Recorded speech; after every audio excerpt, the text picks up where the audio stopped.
Bonjour à tous, nous sommes aujourd'hui au mouillage depuis 3 jours sur la mer de Marmara, dans une petite crique que je vais vous montrer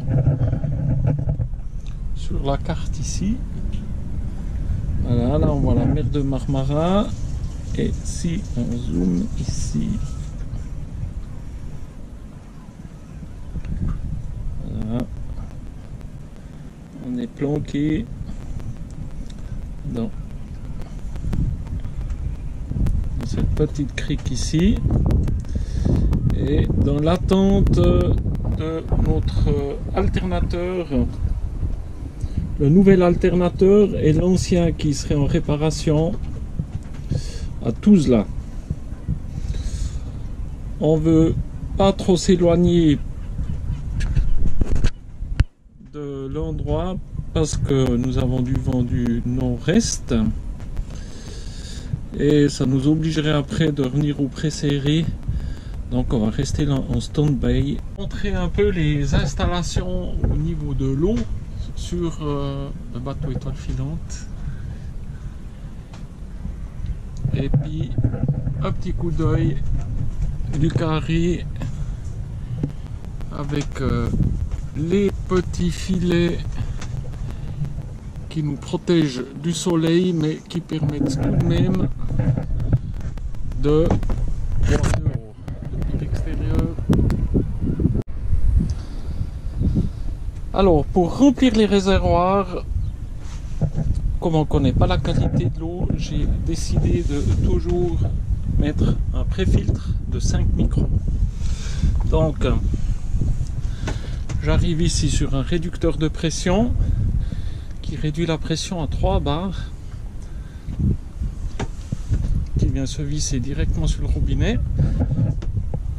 On vient sur le filtre 5 microns, on part sur le tuyau, 3 tuyaux comme ça, et ensuite un petit robinet pour venir dans le nappe de remplissage. Ici j'ai acheté ce tuyau qui double carrément sa longueur au moment où il est sous pression. Ça prend moins de place au rangement, mais alors c'est pas si pratique que ça, parce que au moment où il monte sous pression, il s'allonge. Donc si on a juste la longueur, c'est magnifique, mais au moment où on va venir ouvrir l'eau ici, qu'est-ce qui va se passer? La pression dans le tuyau va chuter et le tuyau va à nouveau se raccourcir à sa longueur initiale. Donc c'est pas si évident que ça à utiliser, donc j'en raccorde 3 un derrière l'autre, et comme ça on est à peu près juste. Ce qui est surtout pratique, c'est qu'il est très souple et puis facile à ranger. Alors sur le bateau, nous avons 4 réservoirs d'eau fixes que nous voyons ici. Donc on en a un à 136 litres à l'avant, sous le plancher bâbord 93 litres, plancher tribord 98 litres, et à l'arrière 146 litres, ce qui nous fait un total de 473 litres. Ici à l'avant, on a encore le réservoir du dessalinateur qui prend 55 litres. Voilà, les réservoirs sont connectés ici sur un manchon, et quand un réservoir est vide, on vient simplement le fermer et ouvrir le suivant. Et pour utiliser le réservoir du dessalinateur, on ferme tous ces réservoirs là et on vient ici dedans. On va prendre la grande poche là, et là on a encore, hop là, ce robinet là qu'on vient ouvrir pour utiliser le dessal. En passant, je peux vous montrer, on stocke toute notre nourriture et tout dans des bidons comme ça. Quant à nous, j'allais au fitness, je demandais à la réception qu'ils me mettent toutes les boîtes de protéines de côté,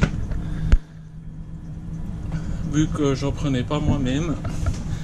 Et puis en fin de compte, tous nos aliments, tous les outils, les médicaments sont stockés dans des boîtes comme ça. D'origine sur le bateau, il n'y avait pas de système de mesure des réservoirs. Donc j'ai installé des appareils Philippi et chaque réservoir est connecté ici. On le voit peut-être là. Ce truc là ici.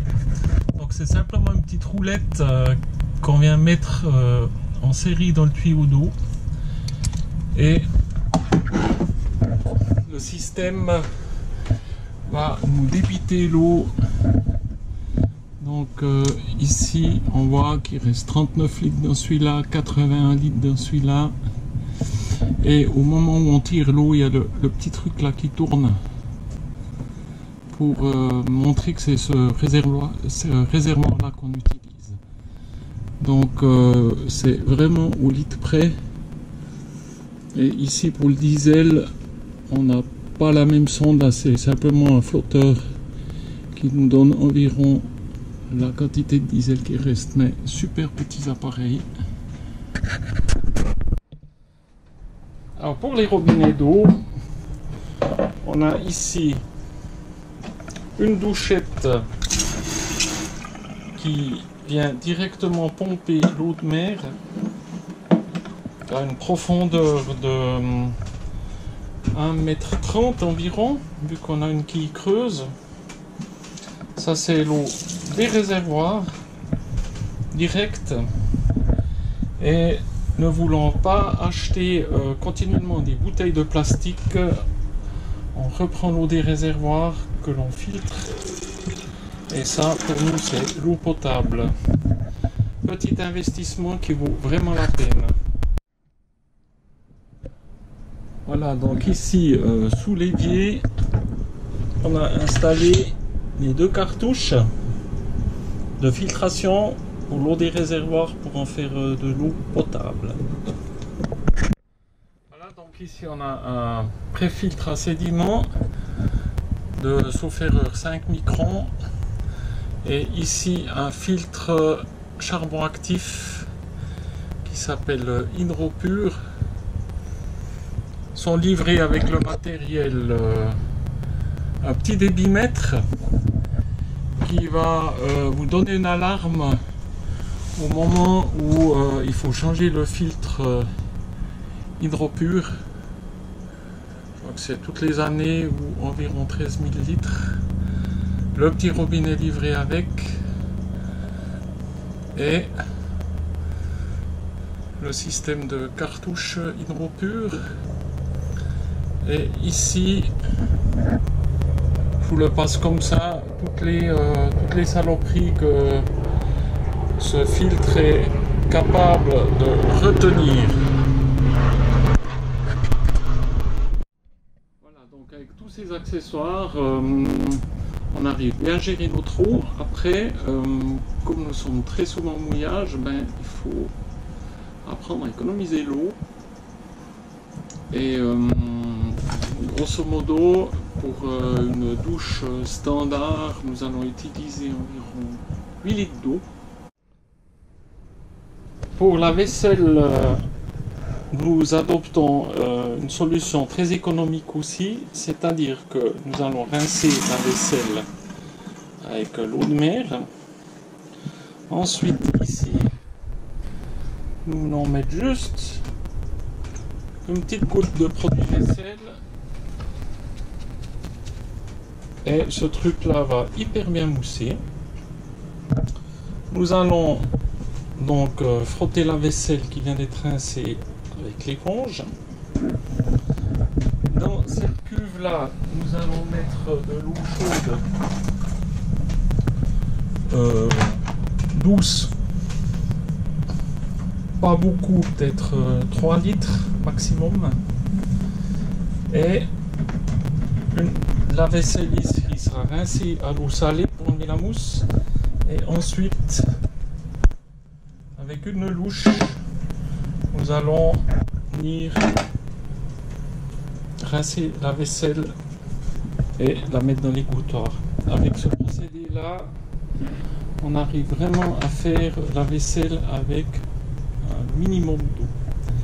C'est vrai que à la maison, avec le lave-vaisselle ou l'eau courante, on remplit ici plein d'eau, on met du produit dedans, il y a tout qui trempe au bateau, ben on arrive à faire avec beaucoup moins d'eau. Alors pour une douche vraiment économique, on va pouvoir se doucher peut-être avec 2 litres d'eau en utilisant une de ces pompes sous pression avec un peu d'eau, et ça mouille vraiment pas mal et on peut se faire une petite douche avec ça. Naturellement on peut se doucher, on peut se laver dans l'eau de mer avec un savon sans pH et ensuite se rincer avec ça. Plein de solutions. Ça permet aussi de bien se rafraîchir, surtout ici en mer de Marmara où l'eau elle est pas vraiment nickel. Voilà, maintenant dernier recours si on n'a pas trop d'eau. Ici le désalinateur Katadyn avec les 2 filtres 30 microns et 5 microns, et puis ici l'osmoseur. Voilà. Petit bijou mais qui doit tourner souvent. Donc ici en mer de Marmara, mer Noire, l'eau étant pas très propre, on l'utilise pas. Il faut quand même que l'eau de mer soit plus ou moins potable, hein. On peut pas faire de la bonne eau avec de la mauvaise eau quand même. Donc pour l'instant il est à l'arrêt, et quand on le remettra en route on l'utilise tous les 2 jours. Il nous fait 25 litres à l'heure, donc on fait 60 litres, ce qui est suffisant pour 2 jours d'utilisation. Un des consommateurs d'eau aussi, c'est ici le petit lave-linge Kenwood. Donc on peut lui programmer le nombre de cycles de rinçage. Donc au lieu de 5 rinçages, on y a mis 3 cycles de rinçage. Et pour une machine, pour une lessive, il va utiliser environ 30 litres d'eau. Alors on a parlé de l'eau, maintenant il y a aussi le système d'écoulement. Alors là j'ai fait pas mal de transformations aussi. Voilà, on va ouvrir ce coffre qui est le banquet de la table à cartes. Voilà. Et ici ce que j'ai fait, c'est j'ai rassemblé tous les écoulements. Donc ici on a la douche, évacuation des fosses fécales, les lavabos, etc. Avec ici un départ direct à la mer. Ou alors en fermant cette poignée puis en ouvrant celle-là, tous les écoulements partent dans la fosse fécale. Comme ça on a tout à un endroit, c'est beaucoup plus simple.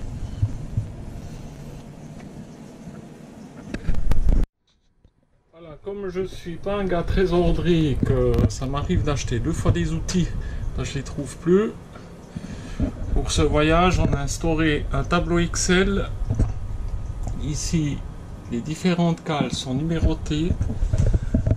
Donc ici à la pointe, on voit dans du matériel de bateau, torquedo, meuleuse d'angle, démarreur, sanitaire, strida, coupe-au-rein, etc. Et comme ça, ça me permet de retrouver assez facilement le matériel qu'on a. On a fait de même pour la pharmacie, ici. Donc à bord, on a une grande pharmacie. Donc on les a classés par type de symptômes: contusion, fracture, dermatologie, gastro, désinfectant, etc. Et tous ces éléments sont rangés dans des boîtes, et dans chaque boîte, la boîte de médicaments proprement parlée, que je vais aller vous montrer ici dans la cabine arrière. Voilà, donc ici on a les boîtes numéro 1, et si je vous l'ouvre ici, le sachet est numéroté numéro 16. Là, si on voit, toutes les boîtes sont numérotées, ce qui permet très rapidement de retrouver le bon médic. Et ici on a une armoire où il y a tout ce qui est désinfection, pansement, etc. pour se soigner. Voilà, pendant qu'on y est, je vais encore vous montrer le rangement des outils. Voilà, donc ici clé à cliquetis, tournevis, pince, clé, imbus, matériel de perçage. Ici le chauffage Webasto à eau, que voilà, avec ici le bloc de distribution, toujours toutes les petites boîtes de rangement. Alors, comme on est dans le chauffage, donc je vous ai montré le Webasto diesel mais à eau, donc il va chauffer de l'eau avec une pompe circulation. Et ici j'ai installé des rails. C'est des rails qu'on commande en Suède, qui font 2,50 m de long, qu'on coupe de longueur. Donc il y en a là, il y en a là-bas au fond, ici, ici. Et si on fait le tour du bateau, ici sous la descente, un gros radiateur avec la vanne thermostatique.